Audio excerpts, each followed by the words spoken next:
my name is Mac Gimse. I live in an old deserted Methodist church on the Cannon River, and yesterday was the first day that I could really walk outside and do and think sculpture in the open.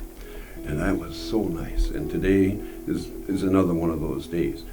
I cherish the possibility of building things that I can see and I can turn, and they smack you in the face if you don't watch out.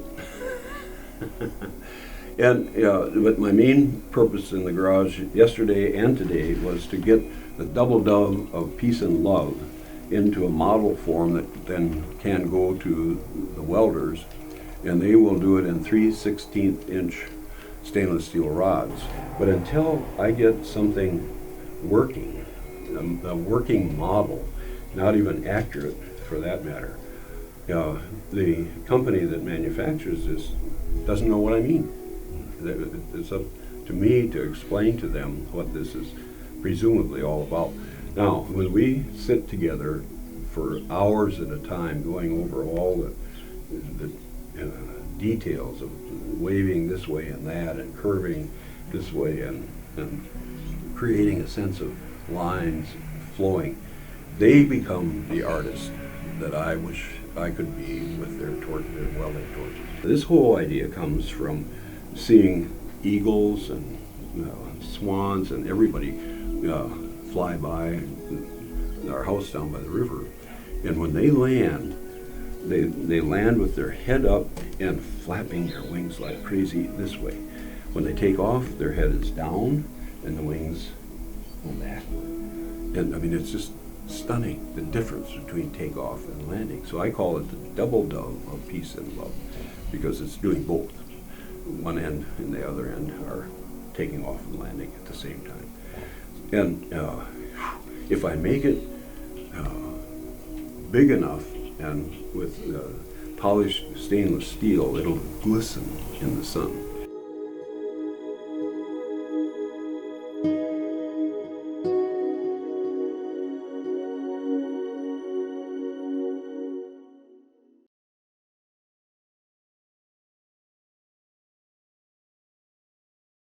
Joy for me is after I had built a 24-foot model out of plywood and sheets of aluminum, my job was really over.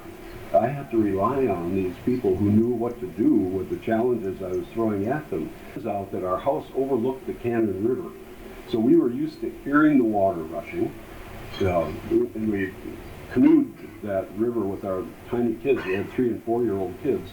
Many times we looked at the trees with all their undulating patterns, and then there were the silos, the steeples, the towers around that kind of got me thinking about going upward as far as I could.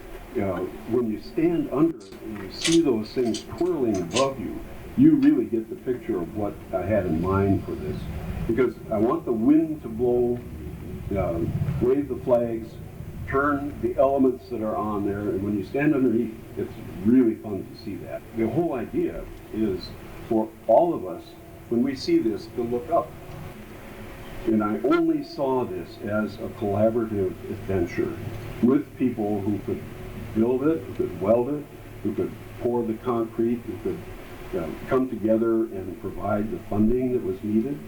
And to me, that's the grand part of today, and that's what I want to pronounce, is that this is a community collaborative. It is just astounding what a community can do. And what it is, here's the ancient ruin of the mill, the basis for this city to be founded. And that's what it's all about. And be sure to enjoy it by being under it, tapping on it, and making sure that it's your piece, because that's what it's all about. So I guess I need to conclude by saying that this indeed is the greatest little village on the face of the earth. And I believe that, and I hope you do.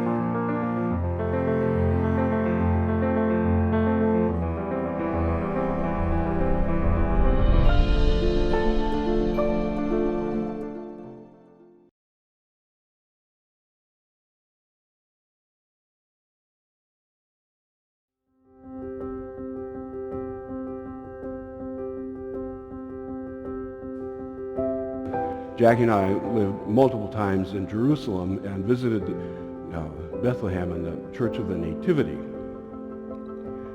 Of course, it was not anything like you and I have heard about in the New Testament. But I want to just mention that this piece is what I call representative of any family, not just the Holy Family, because while we were there, I also got a message from St. Olaf saying they would like me to create a bronze and in a tribute to David Trimble and John Hume, the Nobel Peace Prize laureates from Northern Ireland, who after 30 years of internecine war and many, literally thousands of people being killed, they finally made Ireland safe for children. So the piece has the mother at the point of birth, contemplating the child to be born, and then the presentation of that child to the world.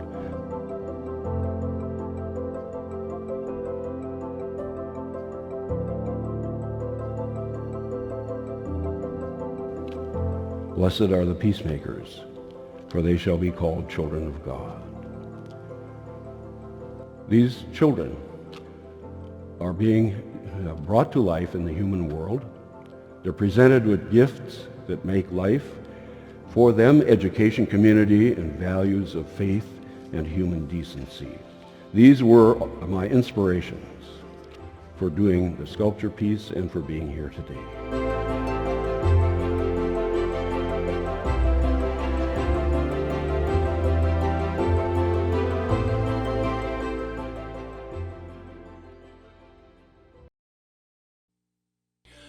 On paths to freedom with helping hands and guiding feet.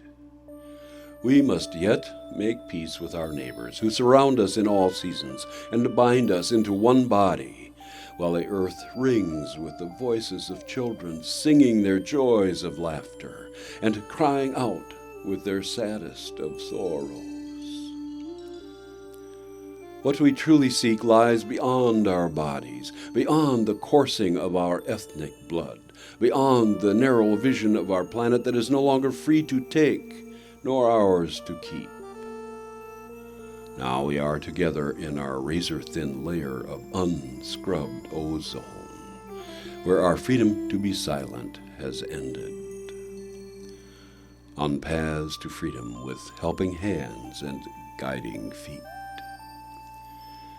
Is my dream of paradise the same as yours? My dream is to wash away stains of abuse, empty pockets of discrimination, shake out tatters of poverty, and desanctify gender wars. No longer my ease in my body, in my protected space.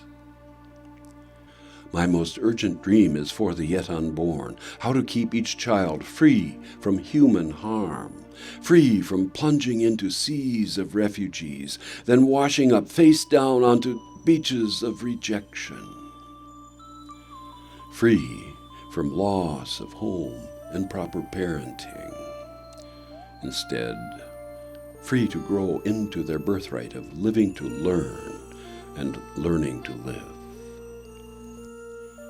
With helping hands we shine brighter than we see. With guiding feet we rise stronger than we feel to challenge the hovering hawks of war, to land and live as doves of peace. From our breakable hearts we shout, this is not the final act. Do you believe me? Cries of the huddled lost reach out from their dwindling fires to penetrate our vanishing garden and teach us their song for all to join. This is the cradle of our common borning, the sphere of our finite journey. On paths to freedom, we are becoming one children who struggle to see a future of peace from our own awakening, created by us to be free. On paths to freedom with helping hands and guiding feet.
coils of clouds toss megatons of snarling chaos down onto streets swept dry by flames of people stilled, fear frozen in a flash.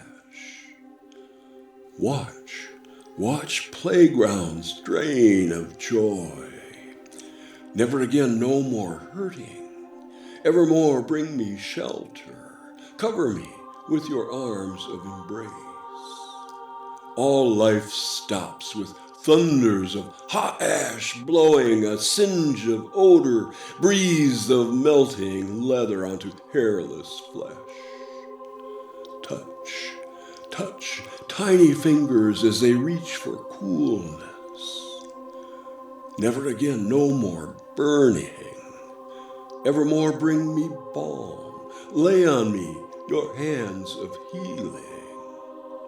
Humans fall in heaps of walls, tumbling, scattered over stains of ground, each body etched into shadows of amber halo. Listen as kindergartens fade to their final breath. Never again, no more suffering. Evermore bring me gentleness. Sing me your songs of soothing. Nothing remains but eternity to stretch into, leaving the last terror shown forever shouting on my face. Hear, little ones sobbing inside their screams. Never again, no more crying. Evermore bring me silence. Give me angels' wings to fly away from tears. Child angels lie in wait for the embers of their sintered lives to cool inside their wounded souls, then rekindle their youthful glow. Dream of children dawning to teach us their joy of life. Never again, no more nightmares. Evermore bring us dancing into a world of healing hearts. With memories of the nuclear holocaust, I pledge never again to harm the sweetness of my child in laughter evermore. Feel the infant heartbeat pulsing through my veins. Never again, no more heartache. Evermore, bring me love unending. Promise me peace to last beyond this day.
Dream that one day every valley shall be exalted, and every hill and mountain shall be made low, the rough places will be made plain, and the crooked places will be made straight, and the glory of the Lord shall be revealed, and all flesh shall see it together.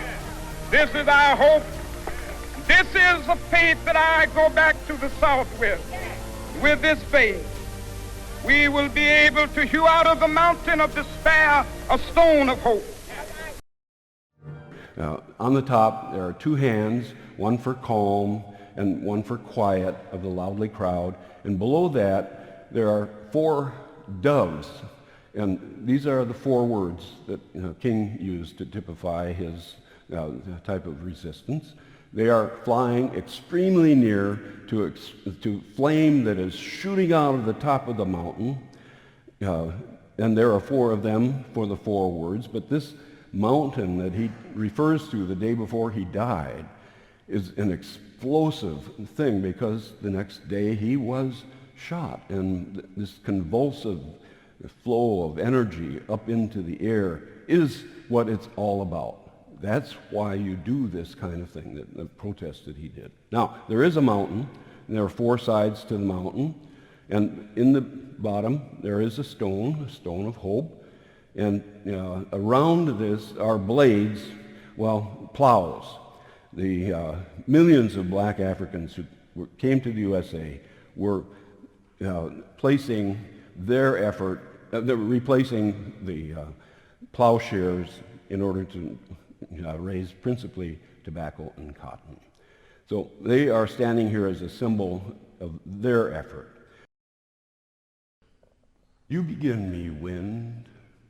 The trees mime your gallop as they race across the crouching hillside, gathering into great thunderheads of power to send lightning grabs of pent-up torrents crashing down into the chaos of my unsuspecting world, to crush my arm-in-arm march for freedom at last and violate my innermost sacred chamber without my permission.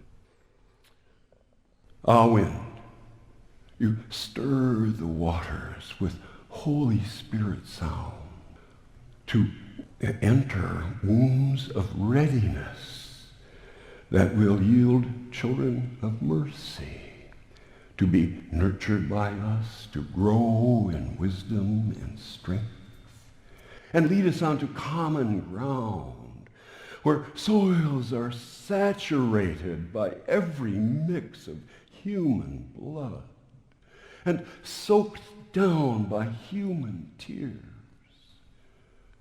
that we might learn to sow our seeds of peace into fields of a gentler faith, asking the God of every religion for permission.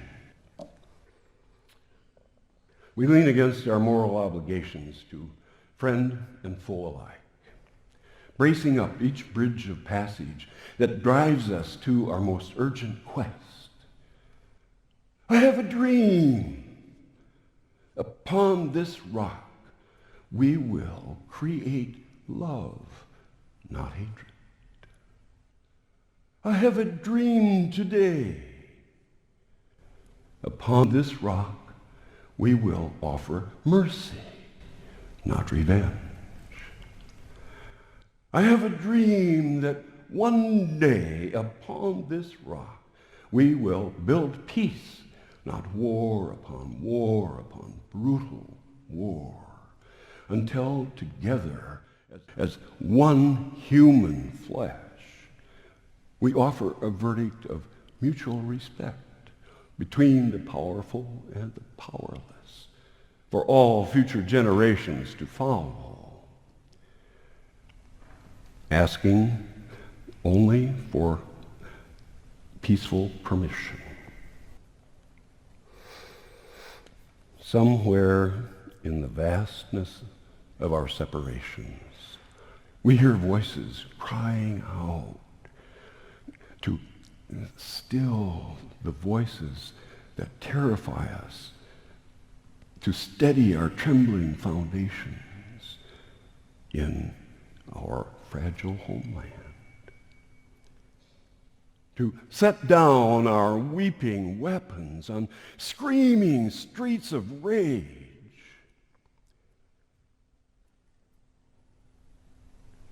to circle our sanctuary against the sting of ethnic purging. to desanctify gender wars, to bind up wounds laid bare by warring creeds, until together we lift up our next born as a joyous daybreak to end the long night. And from the mountaintop, look out to the promised land where every life matters.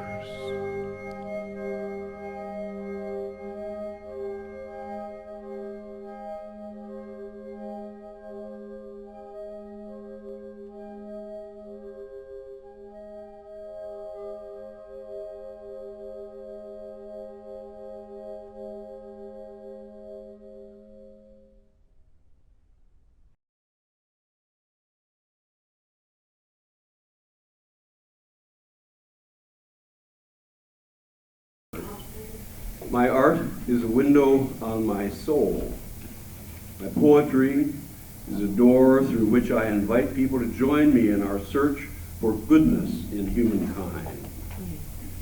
I want to add that when a composer sets my poetry to music, it transcends to an aesthetic realm that I cannot reach on my own. I'm inspired by voices and instruments that transpose the meaning of my art and poetry into a new vision with a sound that belongs to everyone. So this is where my own involvement tapers down, and you become the interpreters, the implementers of each stanza of my poetry. My words are based on the words that emanate from people I admire, who are doing the work of this community. When Jackie and I arrived 50 years ago with our two young children, Gracia and Chris, we were quickly immersed in a surround of workers and teachers and artists, among many others, who guided us into activities and events that gave us delight and an awareness of our place in your midst. People we respect have cultivated the landscape of dedicated growth for everyone in this community, young and old. And now, if you can believe it, 50 years later, I look around and I see those of you who inspired me to pay attention to the important issues of everyday life. From the here and now to around the country and reaching throughout the world. It's all right here. I feel it's like in this room. I gleaned the benefit of your efforts, which now tonight means I want to express my appreciation for all of you. You are, for me, a reflection of the true basis for this evening. I'm indebted to you for your kindness while you gave me solid ground to stand on.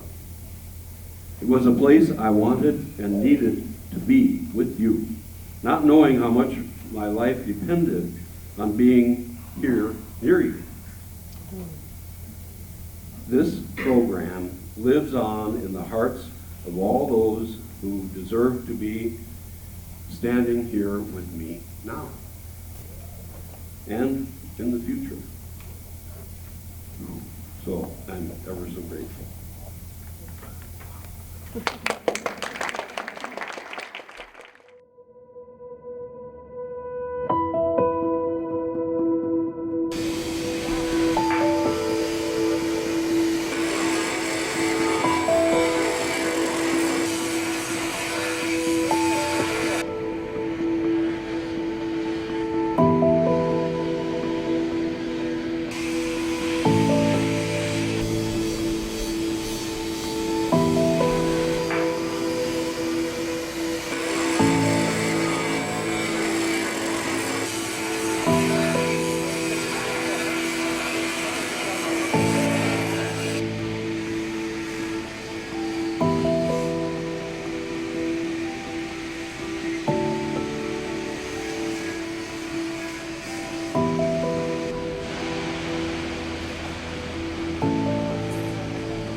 So it'll be that curve. It'll sort of flatten out.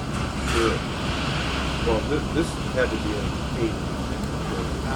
That wasn't so bad. Oh, We can roll that there, and I just made a gauge. okay. But I mean, the fact that it's on the sculpture, you have to match that. It'll be interesting. I hope it works the way I think it. No.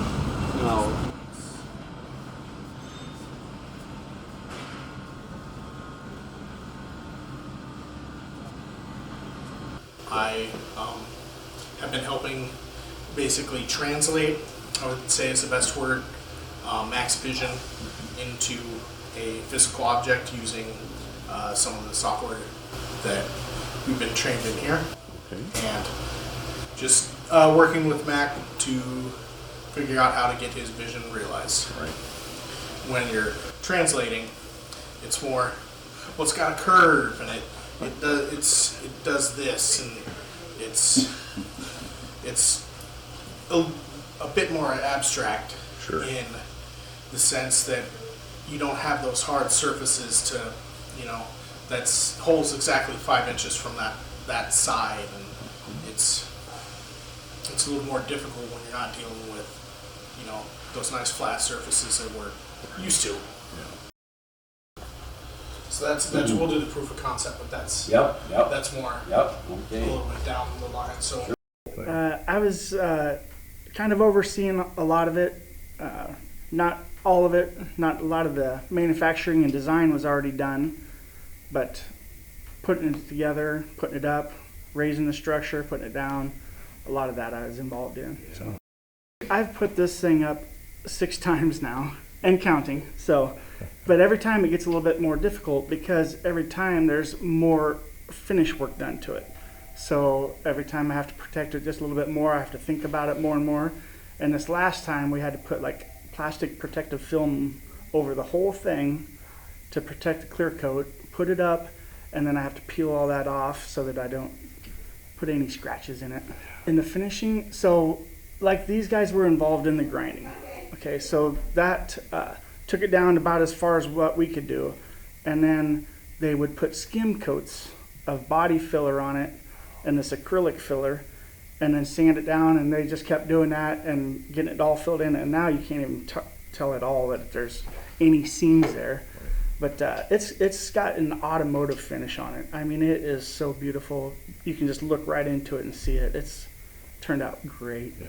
Putting those curve pieces on was challenging. The transition pieces. So these transition pieces, and they actually just come around and bend, almost making complete curves. So some of them, trying to get those bent right and look good. The whole team that I had helping me, I'm so proud of everything that came out because it just turned out so good. Like you can't see any imperfections in it at all. And just to think that there's no filler in any of those transition pieces, it's all just natural. So it turned out beautiful. Yeah, but that was the hardest part for sure.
As an artist, Max practices a unique blend of sculpture and poetry that captures the ultimate goodness of humankind.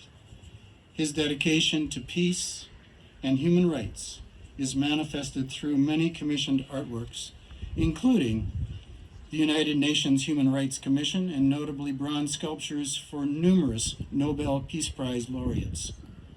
His artwork can be seen in the Nobel Peace Prize Institute in Oslo, Norway, and the Norwegian Royal Family Collection.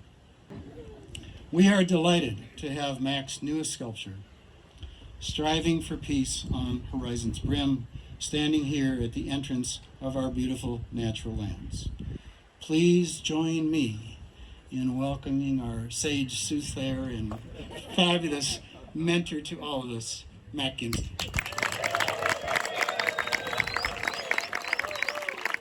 Right here and now, it's a sculpture that we're looking at that is one of those miracles of collaboration and colleagueship that you really don't see coming when you do art in your studio and think, I love doing this, but nobody's gonna like this. It all started with a 2-foot bronze sculpture for the 2009 Nobel Peace Prize Forum, held at St. Olaf, which went on for 20 years.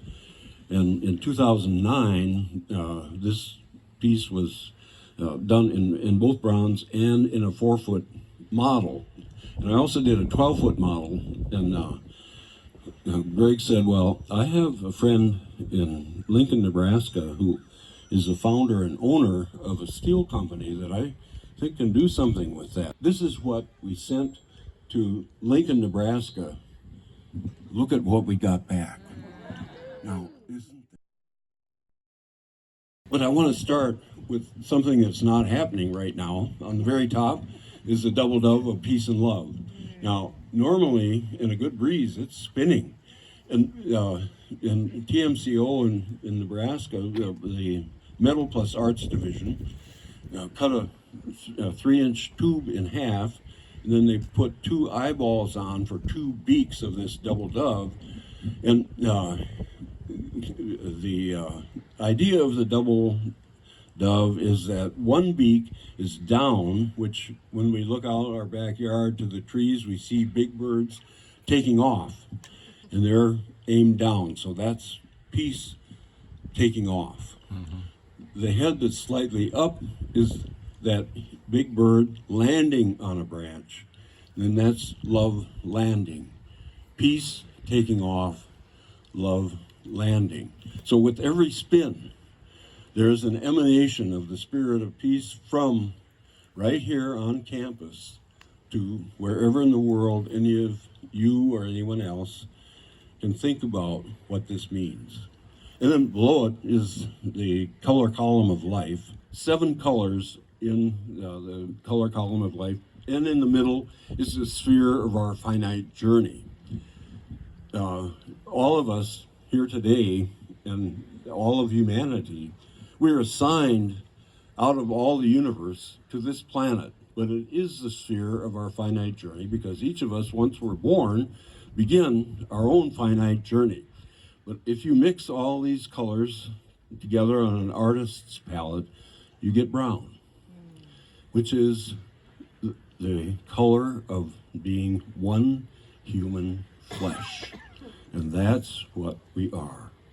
No matter how you look at it, one human flesh. Mm-hmm. And the reason for please spin gently with kindness in your hand and heart is that over the years, beginning in 1989, when the Nobel Peace Prize Forum started at St. Olaf, and for the next 20 years, every 5 years it came here, the Nobel laureates came to campus, including Jimmy Carter, President Jimmy Carter, David Trimble from Northern Ireland, Rigoberto Menchú from Guatemala.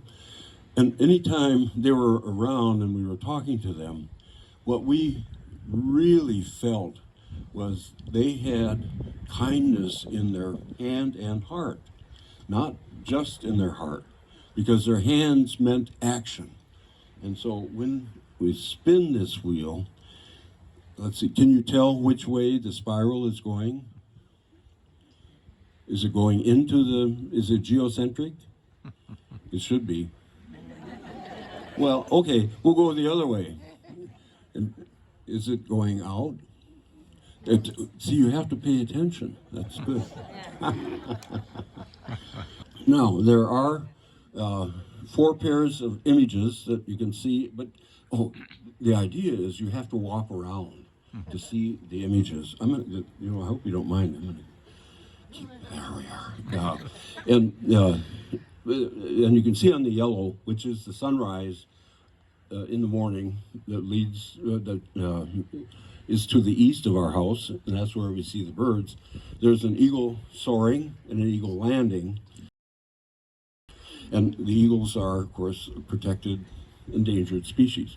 And then on the red, you see that they are gender-reflexive images that remind you of Da Vinci's Vitruvian humans. If you put them together, they are dancing in harmony. And then if you dance around to the other side, you'll see the blue has the fluke of a whale diving and a whale breaching. So that represents all life in, under, and around every form of water on the face of the earth, also an endangered species. And finally, there's a green. Now, there are the 3 primary colors, red, yellow, and blue, and then the complementary color, green, for the forests, which, of course, take in CO2 and give off O2, and they are shelter for animals and vegetation. One is without leaves, which is an indication of how the seasons roll. We're on this spinning globe and flying, dashing around the sun. And I wanted that to be an image because all of these 4 legs are actually taken from a computer image that I saw of solar flares on the surface of the sun. They fly up, wiggle all over, and come together at the top. So I call this the kiss of peace. Others of them flare out on their own. And they, of course, are an influence on our Earth's atmosphere. Well, a symbol that came to me that originated with a crucifix but became a tower of hope. And on this side, there's an arm and a hand that reach out, and it subdues what I call a slight image of an oil pumping rig that drains an irreversible Earth's resource. It has even another hard-hitting piece that we have to admit, and that's to subdue all forms of humans killing humans. A non-reversible act in war, all forms of violence, and abuses of every kind. Subdue, that is our only option. But on the other side is this wing that goes out and attaches to what I call the mythological phoenix. It has a long neck and a really awkward looking beak. And from time to time, it self-immolates and it collapses into a pile of rubble. And over time, it rises up out of its own ashes and is restored, redeemed, and comes to encourage us to believe that out of devastation comes renewal. That we as a civilization are capable of rising up out of the rubble that is created by humans being brutal to humans. And we are able to fly in a trajectory that we aim to create peace as our only option. The last phrase I want is Kyrie eleison et dona nobis pacem. God have mercy and grant us peace. Amen. Amen.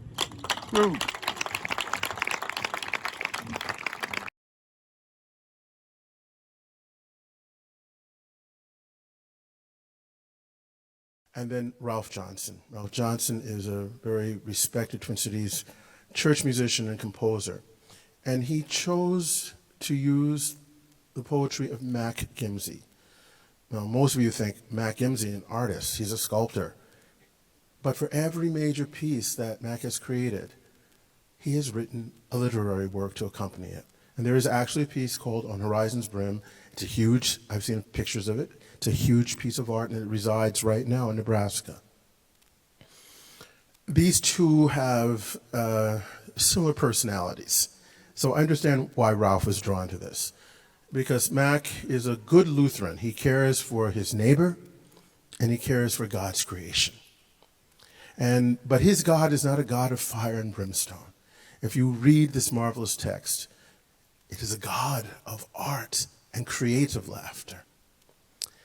It is a God, though, who reminds us, I think many times maybe weeping, in terms of our stewardship of God's perfect creation, because he talks about the melting polarscapes and global warming. And contrary to thoughts of some leaders, there is global warming. Okay? But in the end, it is about love. Love of neighbor, love of God for the care of God's people and God's creation.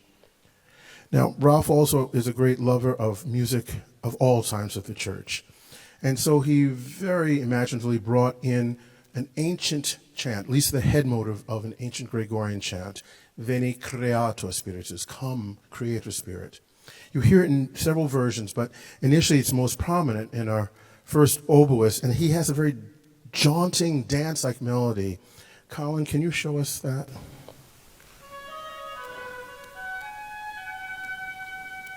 And then later he puts it in the English horn. You hear this beautiful warm quality low in the register. Carter?